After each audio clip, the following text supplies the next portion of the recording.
ऋषि की जान पर आएगा बहुत बड़ा खतरा और लक्ष्मी बताएगी वीरेंद्र को मार्केश दोष की असली सच्चाई। और लक्ष्मी की असली सच्चाई बताते वक्त वीरेंद्र रख देगा स्पीकर पर फोन, जिसे सुनकर हिल जाएगी नीलम। और लक्ष्मी तो बड़े राज का खुलासा करते हुए कह देगी कि ऋषि की जान पर खतरा और किसी की वजह से नहीं बल्कि मलिष्का की वजह से आया है और मलिष्का ऋषि को बचा भी नहीं रही। ये सब लक्ष्मी के कहने के बावजूद जब नीलम विश्वास नहीं करेगी तभी लक्ष्मी सुनाएगी ऋषि के चीखों की आवाज, जिसे सुनकर खिसक जाएगी नीलम के पैरों तले जमीन और लक्ष्मी को बचाने के लिए करेगी विनती और अपने किए के लिए मांगेगी माफी। जी हाँ दोस्तों, भाग्य लक्ष्मी के आने वाले धमाकेदार एपिसोड में ऋषि पर मार्केश दोष का प्रबल प्रभाव 2 दिन में काफी ज्यादा बढ़ जाने की वजह से जब लक्ष्मी ऋषि के ऑफिस में लैपटॉप के बहाने पूरे 1 दिन तक रुकेगी, तभी शाम को मलिष्का इमोशनल नाटक करती हुई नीलम को ये सारी बातें बताएगी। जिसके बाद जब ऋषि नीलम के सामने आएगा और नीलम ऋषि को कहेगी कि ऋषि बेटा अब तू लक्ष्मी से दूर रहना,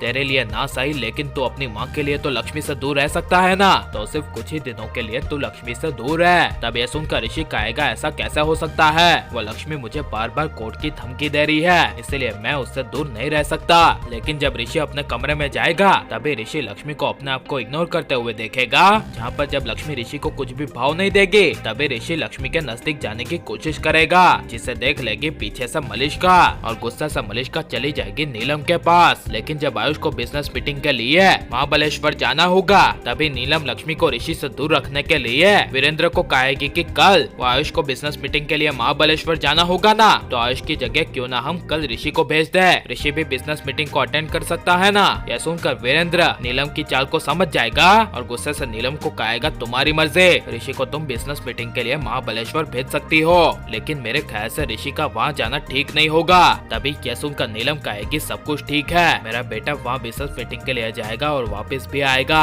और लक्ष्मी को ऋषि से दूर रखने के लिए मैं कुछ भी करने के लिए तैयार हूँ। जिसके बाद जब नीलम ऋषि को लक्ष्मी से दूर रखने के लिए जब ऋषि को कहेगी कि तुम कल महाबलेश्वर जाओगे, तभी ये पीछे से नीलम की बातें सुनकर लक्ष्मी के होश उड़ जाएंगे। लेकिन जब नीलम ऋषि को बिजनेस मीटिंग के लिए महाबलेश्वर में मलिष्का के साथ भेजेगी तभी किसी को पता ना चले ऐसे लक्ष्मी खुद ऋषि के पीछे पीछे महाबलेश्वर चली जाएगी, जहाँ पर जब ऋषि की जान पर मार्केश दोष का बहुत बड़ा खतरा आएगा और लक्ष्मी के सामने जब मलिष्का ऋषि की जान बचाते हुए भी जब नहीं बचाएगी तभी लक्ष्मी वीरेंद्र को फोन कर देगी और फोन करके कहेगी कि आपने ऋषि को बिजनेस मीटिंग के लिए महाबलेश्वर में मलिष्का के साथ भेजा था ना, तो अभी ऋषि की जान खतरे में है और मलिष्का चाहते हुए भी ऋषि की जान नहीं बचा रही बल्कि वो तो भाग गई है। यह सुनकर वीरेंद्र के होश उड़ जाएंगे, जिस वजह से वीरेंद्र मलिष्का की सच्चाई नीलम को बताने के लिए जब स्पीकर पर फोन रखेगा और लक्ष्मी कहेगी कि ऋषि की जान खतरे में है, तभी नीलम लक्ष्मी की बातों पर विश्वास नहीं करेगी, जिस वजह से लक्ष्मी खुद ऋषि के पास जाकर ऋषि के चीखने की आवाज सुनाएगी,